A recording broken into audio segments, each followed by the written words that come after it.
तर आज मी तुम्हाला इन्शुरन्स कधी घेतला पाहिजे हे सांगणार आहे, आणि तुम्ही जर नॉर्मल मायनर डॅमेजेसला जर इन्शुरन्स घेतला तर त्याचे नुकसान काय होतात हे पण सांगणार आहे. एक माझं उदाहरण देतो तुम्हाला.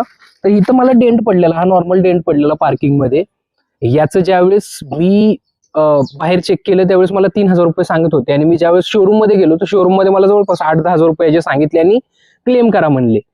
पण मी ज्यावेळेस थोडा रिसर्च केला त्यावेळेस कळालं की बाबा बाहेरून जर मला हे 3,000 रुपये होत असेल आणि मला जर तरी पण मी क्लेम करत असेल तर याचे नुकसान काय होतील.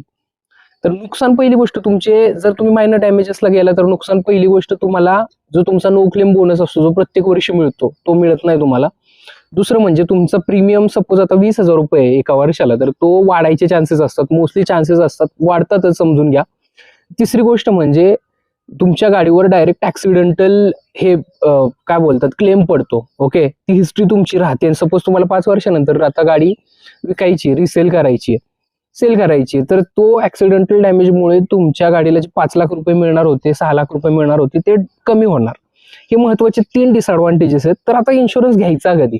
इन्शुरन्स मी स्वतः रिकमेंड करेल, जर तुम्हाला बाहेरून तुमचं जे पण डॅमेज आहे ते जर एक 5-6 हजार रुपयामध्ये होत असेल तर तुम्ही इन्शुरन्स नाही घेतला पाहिजे, क्लेम नाही घेतला पाहिजे. जर तुमचं डॅमेज म्हणजे झालेलं आहे ते बाहेर पण तुम्हाला 8-10 हजार रुपये त्याचे लागतात तर 100% तुम्ही त्याचा क्लेम घ्या. आणि मेजर तर तुमचे ऍक्सिडेंटल कधी अनफॉर्च्युनेटली काय झालं तर त्यासाठी ऍक्च्युली तुम्ही जास्त वापर करावा असं मला वाटतं इन्शुरन्सचा.